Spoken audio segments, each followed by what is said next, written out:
तो नमस्कार साथियों, आप सभी का हार्दिक स्वागत है आपके अपने YouTube channel the ultimate UPSC पर।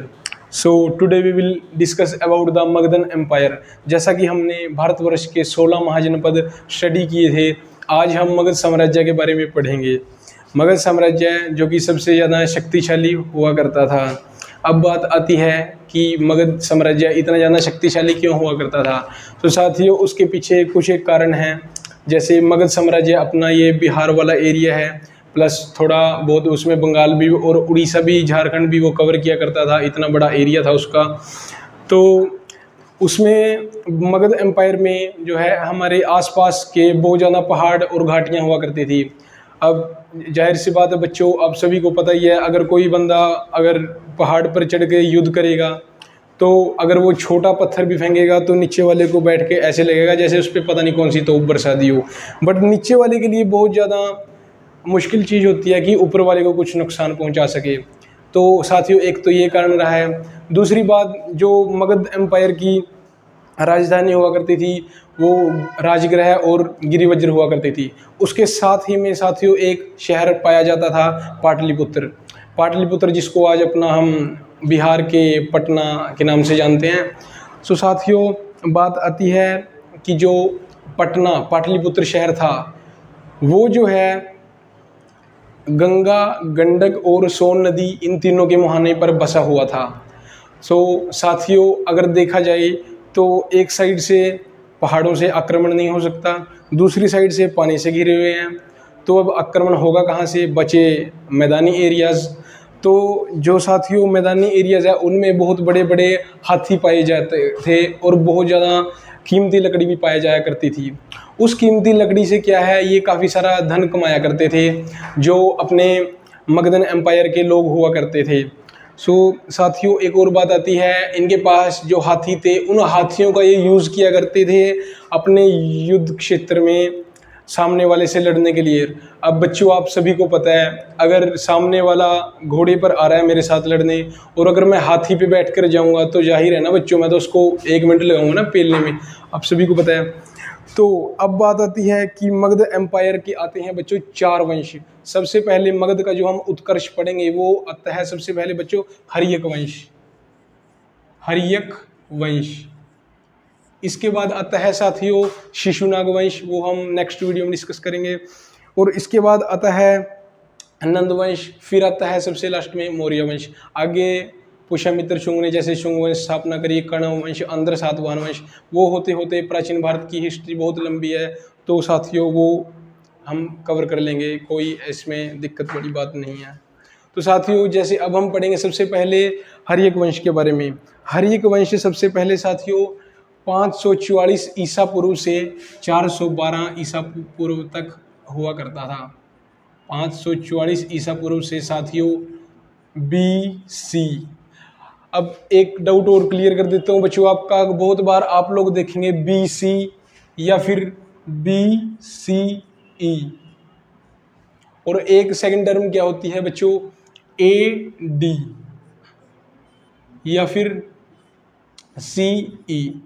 तो साथियों, जो कि हम क्रिश्चियंस में जो देखते हैं, क्रिश्चियंस में जो जीसस हुए थे जिनको ईसा मसीह बोला जाता है, तो उनका साथियों जो जन्म हुआ था ना, उनके जन्म के साथ हम काउंट करते हैं कि सृष्टि की गणना कैसे चल रही है।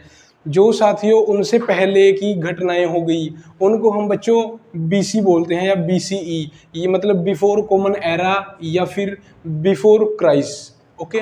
एंड AD को बोलते हैं जो after the birth of Jesus Christ हुए, एनो डेमिनी या फिर कॉमन एरा, जो कि अभी चल रहा है हमारे प्रेजेंट में जो टाइम चल रहा है, इसको ऐसे बोलते हैं। अगर आप हिंदी में देखोगे तो साथियों आएगा ईसवी या फिर जो इससे पहले की आती है वो ईपू या फिर ईसा पूर्व भी बोलते हैं जिसको। तो बहुत बच्चों को इसमें कन्फ्यूजन हो सकती है कि सर आप उल्टा क्यों पढ़ा रहे हो कि 544 ईसा पूर्व से 412, जबकि अगर हम देखा जाए आज अगर जैसे 2024 लग रहा है तो कल को तो 2025 और 30 लगेगा ना भाई। तो साथियों अब आप समझोगे कि जो जीसस क्राइस्ट थे उनके जन्म से 544 ईसा पूर्व यानी 544 साल पहले इन्होंने हर्यक वंश की स्थापना कर दी थी किसने की थी? बिंबिसार जी ने। और जीसस क्राइस्ट के जन्म से 412 साल पहले तक इनका ये हुआ करता था, मतलब इनका शासन हुआ करता था। आई होप आप सभी का डाउट क्लियर हो गया होगा। अब इसमें BCE या फिर AD में कोई दिक्कत नहीं आप लोगों को होनी चाहिए। ओके, तो अब बात आती है बच्चों हर्यक वंश की स्थापना। सबसे पहले जो हमारे पास आते हैं बच्चों, हमारे राजा का नाम हुआ करता था बिंबिसार। बिंबिसार। सो बिंबिसार जी जो थे, इनके पिता का नाम आता है बच्चों बहुत बार, इनके पिता का नाम था भट्टिय। और भट्टिय के पुत्र बिंबिसार जी हुआ करते थे। और हम मगध एम्पायर के बारे में पढ़ रहे हैं ना, तो बच्चों जो मगध एम्पायर हुआ करता था, मगध एम्पायर की राजधानी हुआ करती थी, ये हुआ करती थी बच्चे राजगृह। राजगृह। तो बिंबिसार जो है वो अपनी राजधानी राजगृह से शासन किया करता था। एंड एक और वन मोर थिंग, बिंबिसार ने ही पाटलिपुत्र की जो है नींव रखी थी बच्चों। अनेकों बार क्वेश्चन एग्जाम्स में ऐसे आता है हमारे कॉम्पिटिटिव एग्जाम्स में कि पाटलिपुत्र की स्थापना किसने करी थी? तो जो बिंबिसार के पोता उदयन होता है, राजा उदयन, तो उदयन ने तो बच्चों आगे चल करके जो है इसकी पाटलिपुत्र की स्थापना करी थी। बट कई बार आता है कि पाटलिपुत्र की नींव किसने रखी थी? तो नींव बच्चों बिंबिसार ने ही रखी थी। अब आता है कि बिंबिसार की कितनी रानियां हुआ करती थी? बिंबिसार के जो है बच्चों 500 रानियां हुआ करती थी। I hope you all got my point. Bimbisara के 500 रानियां हुआ करती थी, जैसा कि हमें इतिहासकार बताते हैं। और साथियों अब आता है कि इनका एक राजवैद्य हुआ करता था। राजवैद्य आप सभी को पता, मतलब फिजिशियन को कहते हैं। राजवैद्य का इनके नाम हुआ करता था जीवक। क्या नाम हुआ करता था बच्चों? जीवक। जीवक जो था वो एक बड़ा ही मतलब कि निपुण था। उसको हर तरह की जड़ी बूटियों का, औषधि का ज्ञान हुआ करता था। वो लगभग मतलब हर तरह की बीमारी को सही कर सकता था। अब बात आती है कि एक बार इन्होंने बच्चों, बिंबिसार जी ने हमारे अपने राजवैद्य जीवक को जो है ना अवंतिका के राजा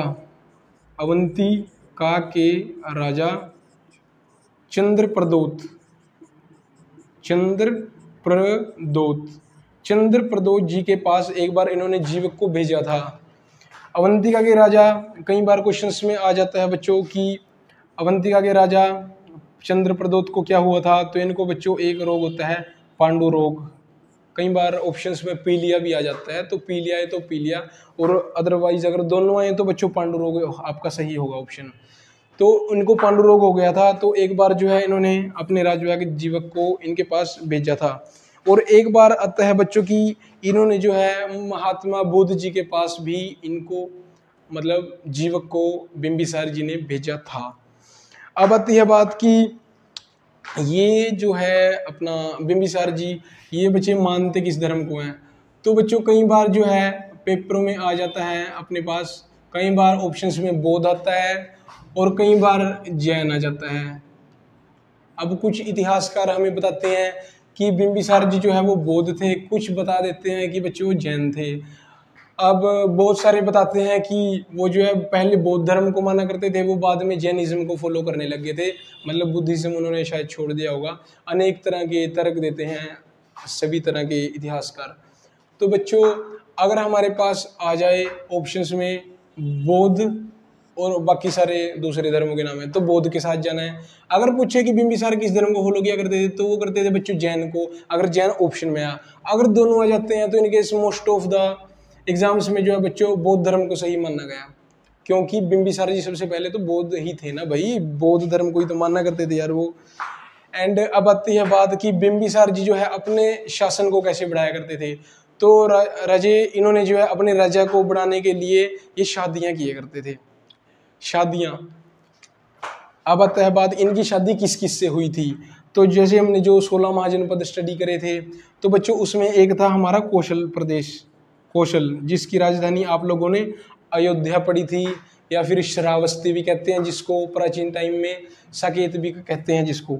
तो कौशल की राजकुमारी हुआ करती थी बच्चों, कौशल की राजकुमारी, जिसका नाम था बच्चों महाकौशला। इसका नाम क्या हुआ करता था? महाकौशला। वैसे बच्चों इसकी आपको जैसा मैंने अभी बताया 500 रानियां हुआ करती थी, बट आप यही बात है ना कि ना ही मैं ना ही आप कोई भी नहीं बच्चों 500 रानियां के नाम नहीं याद रख पाएगा, ठीक है। तो बच्चों इसका जो है एक महाकौशला जो कौशल की राजकुमारी हुआ करती थी, एक पंजाब की राजकुमारी जिसका नाम हुआ करता था क्षैपा, राजकुमारी क्षैपा जी, उनके साथ इनका विवाह हुआ था। और जैसे साथियों मैंने भी आपको एक पढ़ाया था बच्चे कि एक वज्जी हुआ करता था, वज्जी, जिसकी राजधानी वैशाली हुआ करती थी। तो एक बार बिंबिसार ने उस पर अटैक कर दिया था। तो बच्चों वज्जी की राजधानी वैशाली हुआ करती थी। तो वैशाली की राजकुमारी हुआ करती थी जिनका नाम था चेलना। तो बच्चों चेलना के साथ भी इनकी शादी करवा दी गई थी।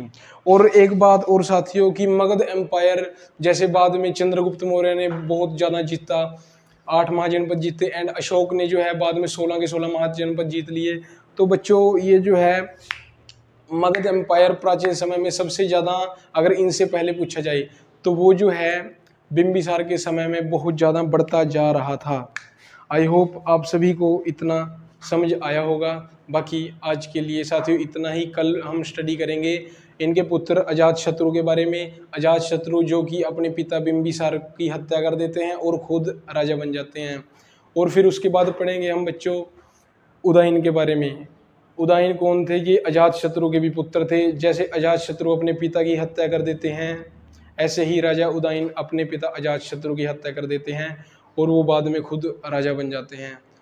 जैसे कि हमारे बड़े बुजुर्गों ने बताया है कि जैसी करनी वैसी भरनी होती है। तो साथियों जैसा अजातशत्रु ने अपने पिता के साथ किया, आगे चलकर उसके साथ वैसा भी हो गया सेम। एंड आगे चल कर उदयन के बाद जो है इनका अंतिम राजा नागदशक हुआ करता था, जिसको बाद में उसका सेनापति शिशुनाग उसका मर्डर कर देगा और फिर खुद का शिशुनाग वंश स्थापित कर देगा। बाकी नेक्स्ट वीडियो में करेंगे साथियों। आज के लिए इतना ही। नमस्कार।